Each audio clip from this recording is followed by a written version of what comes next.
اللہ تبارک و تعالیٰ کے قرآن مجید کے بارے میں غافلانہ زندگی نہ گزاری۔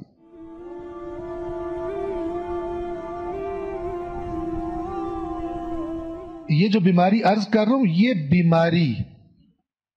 اس حد تک اپنے بزرگوں کو بڑا کرنے والی کہ اللہ کی کتاب سے بھی وہ بڑے ہو جائیں، یہ قرآن نے پوائنٹ آؤٹ کی ہے یہود و نصارہ کی یہ بیماری، اور یہ بتایا ہے کہ یہ سبب بنا کہ وہ اللہ کا رسول کہ جس کی نشانیاں بھی ان کو معلوم تھی کہ اس میں کیا نشانیاں ہوں گی، اور وہ واضح نشانیاں اتنی واضح کہ قرآن کہتا ہے جیسے اپنے بیٹوں کو پہچانتے ہیں ایسے رسول کو پہچانتے ہیں، اتنی واضح نشانیوں والا رسول بھی جب آیا ان لوگوں نے نہیں مانا سوائے ایک قلیل تعداد کے، اس کے دشمن بن گئے۔ عبرتناک ترین بات ہے یہ، چونکہ اللہ کا نمائندہ تو پیور خالص دین بیان کرے گا، اور آپ کو پتہ ہے امام کے بارے میں جو امام زمان علیہ السلام کے بارے میں جو روایات ہیں وہ بڑا کلیئرلی بتاتی ہیں کہ امام کا بنیادی ترین کام، ان کا جو پورا سسٹم ہوگا وہ قرآن پہ قائم ہوگا۔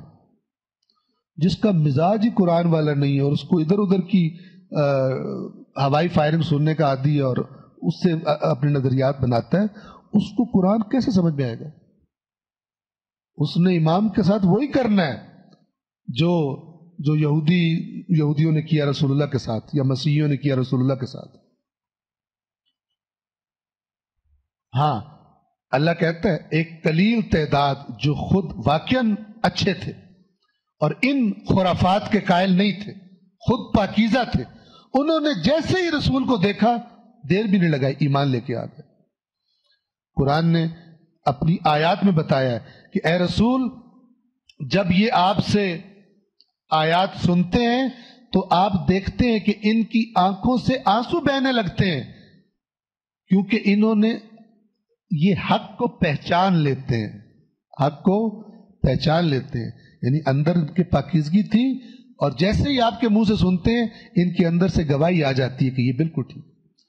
اور پھر آپ کو قبول کرنے میں ان کی کوئی ایسی خصوصیات ہے ہی نہیں کہ جو ان کے مفادات خطرے میں پڑ رہے ہیں۔ وہ تو بے ایمانوں کے مفادات خطرے میں پڑتے ہیں، وہ پہچان بھی لیں تب بھی نہیں مانتے، کیونکہ دنیا ان کے